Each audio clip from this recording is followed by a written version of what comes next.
Hello, welcome to Papa Nick's Music. I am, as always, your host, Papa Nick Lewis. And today,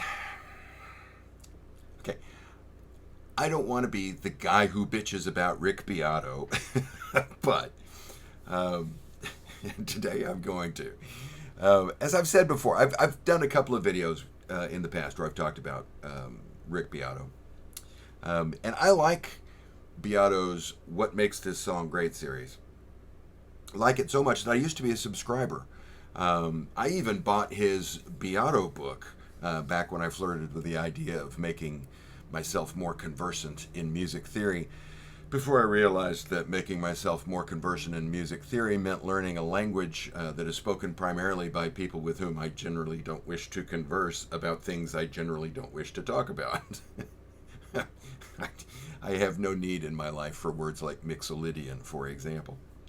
But I got tired of Rick Beato pretty quickly, and after a while unsubscribed, and now I largely avoid his videos. But every once in a while, he'll hike his leg and release one of these What's Wrong with Music Today videos. And even though I know it's going to stink, I'll still click on the video. And he did it this week. He released this video, How Do People Not Know This About Music? This week, a couple of days ago, he released it. And as of today, June 27th, last minute video today, at 11:30, time of recording, it has Central Daylight Time. It has over 1.5 million views. So a lot of people have watched this thing. I probably wouldn't have watched it because I'm fairly confident, I was fairly confident that I knew what point he was going to try to make in the video. But it was only 9 minutes long, so I figured, what the hey, I'll go ahead and watch it. For those of you who have not seen it, and I'm not going to provide a link for it, I've shown you the thumbnail. It's Rick Beato. It's not hard to find. He opens up with an extended clip of the latest music video by an artist named Sabrina Carpenter. Excuse me. Her latest release is a song called Manchild. And I've never heard of Sabrina Carpenter. I don't know anything about this. I haven't listened to current pop music for decades. I stopped making an effort to be cognizant of what is popular, what is current in pop music in the mid 80s. So yeah, I've never heard of her. I'm way too old. I am not the demographic that they are shooting for. That being said, I thought it was a nifty little tune. I haven't tracked it down to listen to the whole thing, but I wouldn't mind it based on what I heard. I kind of liked it. After the clip, Beato made a claim that there are people out there who seem to think that she wrote this, but she didn't actually write it. It was written by two pop songwriters, Amy Allen and Jack Antonoff. And yes, I am reading off of my notes over here because I've never heard of any of these people. But these two people crank out mega hits. They've had a lot of big hits with a lot of popular recording artists over the last few years. And this is the latest version of a song that was written by, people who are skilled at cranking out pop music. And Beato goes on to talk about that process. When a pop star has a hit, they get their pick of hundreds of songs to choose from on their next album. And a lot of times the payoff for including this song by this particular songwriter or songwriting team or group of songwriters, a gaggle, chorus, whatever you want to call a group of songwriters, in order for me as an up-and-coming artist to include this in my new album, I'm going to want a songwriting credit. And so you have an artist who is working with recording somebody else's material. If they have a co-writing claim, it is largely, or it is entirely possible, it is likely that the artist didn't actually do any writing. It's just they get the credit in exchange for including the song on their album. He also talks about how management makes a lot of these decisions. If you've got a successful management team, then they're picking songs for you. They are, doing all of they are making most of the decisions for the creative project itself, up to and including things like album art and video structures and stuff like this. In other words, the pop singer is responsible for singing the songs. Everything else is the product of corporate committee work. And Rick seems to be upset that there are people out there who think that Sabrina Carpenter is actually doing this, that she's actually writing the song, that she's actually performing the music, she's actually thinking of what the video should look like and stuff like that, when those decisions are made for her, not by her. And I say that Rick seems to be upset by this.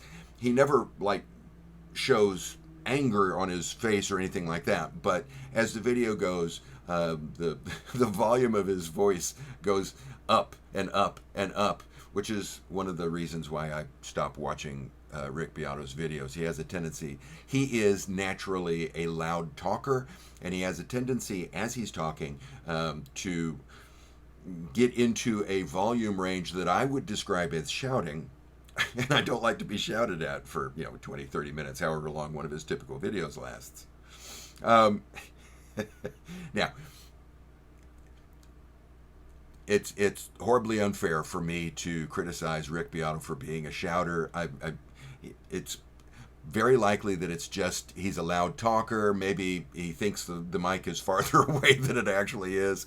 He has talked in previous videos about the fact that he wrestles with tinnitus. And so it's entirely possible that he can't hear himself clearly. And so, yeah, if I'm being fair. But end result is still he shouts a lot. So I tend not to watch his videos. He does point out that Billie Eilish is the exception. She's a pop star who actually co-writes her own stuff. She and her brother co-write all of their songs, all of her songs. He plays all the instruments. If Sabrina Carpenter really were writing these songs, Beato concludes, why isn't she writing for other folks as well? The way Ryan Tedder, for example, does. Now, by this point, we're very close to the end of the video. We're at about the 8:30 mark in this 9-ish minute long video. So we are very close to the end. And at this point, he makes a passing reference to the fact that this has always been true of pop music. Now we're talking about, now we're getting into my issue here. I watched this video and I'm thinking to myself, what's the problem? What's the deal? This is how how the pop music industry has worked for decades, for literally a century now. The pop music market as we know it today started in the 1920s when Billboard started keeping track of singers' popularity in terms of radio airplay, right? We've had pop music for about a century now, and it has always worked like this. Frank Sinatra didn't write his own songs. Frank Sinatra did not arrange the orchestra. Frank Sinatra went in, sometimes with the orchestra, sometimes after the orchestra was done, and he sang the song. And that's all he did. He didn't pick the photo for the album cover. Those decisions were all made by management. They were all made by the record company. They were made by his management, that sort of thing. This is the way pop music has always worked. If we are talking about this now, what is the point? The second issue I've got is he states that because so many pop songs have been written by committee, they say nothing. People are talking about their song like Sabrina Carpenter wrote it, but it wasn't written by her. It was written for her, or she just picked it, or somebody picked it for her. So it says nothing. And that's just simply wrong on its face. She may not have written it, It may not represent her viewpoints, her thoughts, her personal life experience, but the song was written. It does say so, it has words, so it does say something. Um, if I'm being honest, my problem here is that Beato is complaining about some videos that he's seen where people are claiming that Sabrina Carpenter is, I don't know, doing something here. Not really 100% certain what it is, those original videos that Rick saw that he's reacting to. I'm not really sure what they said. And because Rick doesn't identify what the videos are that he's talking about, there's no way for me to know. I am not going to spend the rest of my day watching every video I can find dealing with Sabrina Carpenter and her new song, just so on the off chance I might stumble across one of the ones he's talking about. So if he's talking about videos that claim that Manchild is a personal statement from Sabrina Carpenter, okay, I understand the point he's trying to make. I fear he's making the argument that art that was produced by the machine can't possibly be good, and I definitely disagree with that. I've done whole videos about this in the past. We firmly believe here at Papa Nick's Music that art is in the eye of the beholder, not the size or intent of the production company. My main problem with the video, though, is this. What's the point? Why? Why did Rick Beato take the time to record, edit, and post this video? He says he wants people to know the truth about how pop music is made, but like I was saying a second ago, this is an industry that's about a century old now. The points that he's making about pop music today apply equally well to pop music made in the 30s, 40s, 50s, 60s, up through today. It's been true for for about a century now. So why is it important for us to hear the truth now?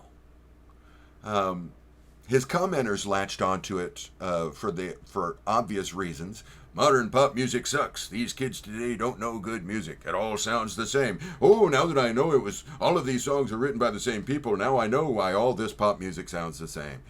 These are arguments that say far more about the person making the argument than they do about the subject of the argument. These are the same arguments that people have been making for as long as pop music has been generational. They are arguments that people my age make about current pop music. There are arguments that people my parents' age made about the pop music that I liked when I was young. There are arguments that my grandparents made about my parents' music when they were young. If your main argument about something, if your main complaint about something is it all sounds the same, all you're doing is displaying your ignorance of the field. All country music to me sounds the same because I don't listen to country music. All rap music to me sounds the same because I don't listen to rap. If I say it all sounds the same, that is indicative of my ignorance, not a flaw in the field.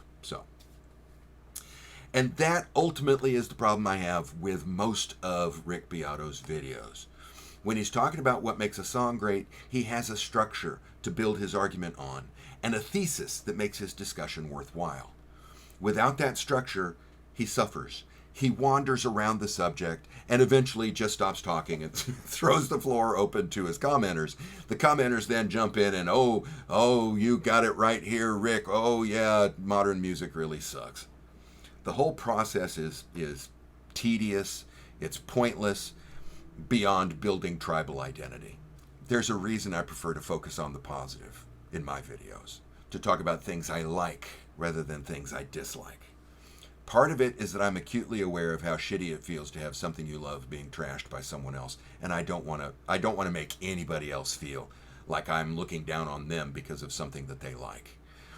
That's punching down, not punching up. And if I'm gonna punch, I'm gonna punch up. And Rick Beato, with his 5.5 million subscribers, for me, that's definitely punching up. But even then, I'm not gonna make a habit of pointing out the latest inane thing that Beato has said. I'm not stupid. I know how to read analytics. I know that videos that are negative are much more popular than videos that are positive. So if I were looking at my video channel as a potential income stream, of course I'd turn it into Beato bashing and other big fish bashing. I wouldn't just focus on Rick Beato. But let's face it, that's a sad way to earn a living, isn't it?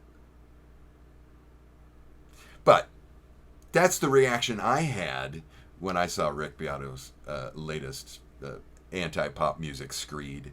What do you think? Am I being fair to Beato? Am I being unfair? Do you agree? Do you disagree? Drop that comment down below. I always love hearing from you. If you think I'm guilty of the same meandering, yelling at clouds that Beato does, drop that note down below. If you enjoyed today's video, I'd appreciate it if you'd click the like button. While you're down there clicking, if you have not already done so, consider clicking the subscribe button. It costs you nothing, but it means the world to me, so I thank you very much for that. If you do subscribe, click the bell, because I don't care if you click the bell or not.